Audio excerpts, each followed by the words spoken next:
সহ্য করতে পারেন না, সহ্য হয় না। হযরত হাসান হোসেনের কথা শুনিয়া চলে গেলেন ছাদের উপরে, যাইয়া হযরত বেলাল আযান দিতে লাগলেন, আল্লাহু আকবার, আল্লাহু আকবার জিন্দু বলেছেন। পুরা মদিনার মধ্যে আযান ছড়িয়ে গিয়েছে, নবীর মুজিব ফিরে আসছে, নবীর মুজিব ফিরে আসছে। হাসান হোসেন ফাতেমাকে ডাকলো, ও মা গো, নবীর মুজিব জীবনে ফিরে আসছে, হয়তো আমার ভাই নানা জানো ফিরে আসবে, কিন্তু ফাতেমা ডাকতে লাগবে, ও হাসান হোসেন, বেলাল ফিরে আসবে, কিন্তু তোমার নানা ফিরে আসবে না।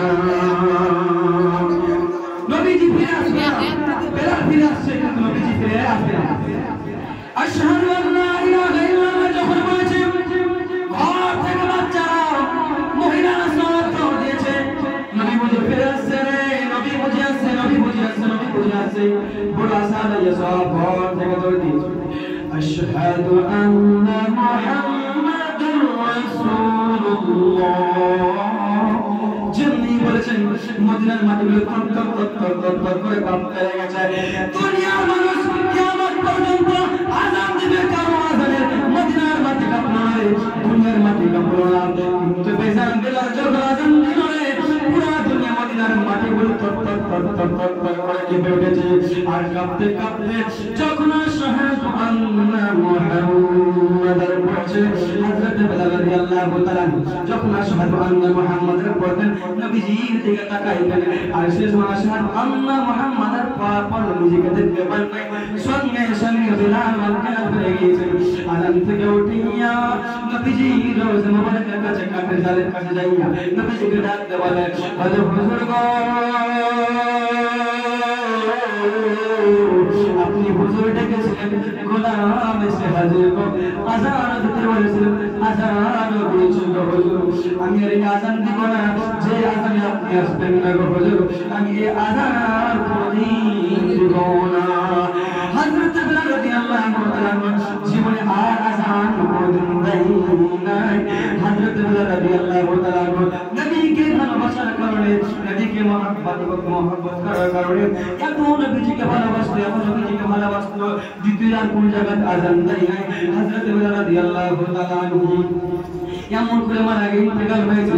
দুনিয়ার মধ্যে এমন হয়, কেউ হার্টের কারণে মারা যায়, ক্যান্সারের কারণে মারা যায়, দিমাগের কারণে মারা যায়, অনেক রকম অসুস্থতার কারণে মারা যায়, কিন্তু নবীজিকে ভালোবাসার কারণে, এত ভালোবাসতো, এতই ভালোবাসতো, হযরত বেলাল রাদিয়াল্লাহু তাআলা কলিজা ফেটে ইন্তেকাল হয়ে গিয়েছিলেন। আল্লাহু আকবার। রাসূলকে ভালোবাসতে হবে, এরকম ভাবে যেমন বেলাল ভালোবাসলেন।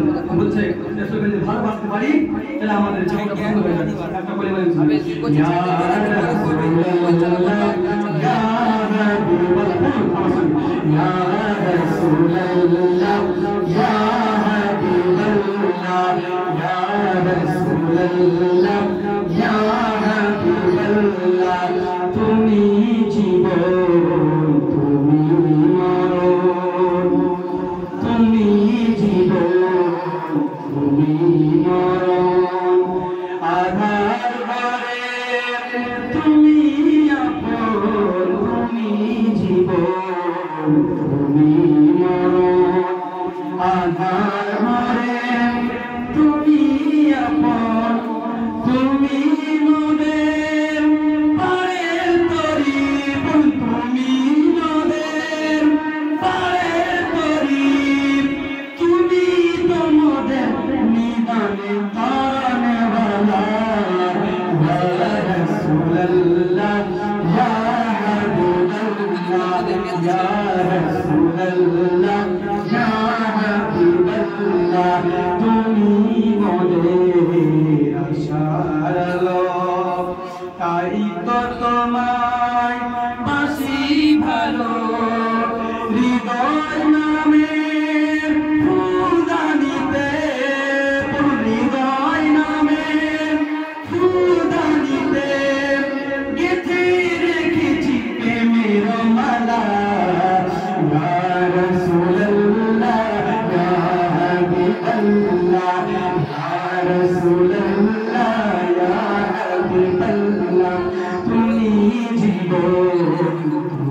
পরনে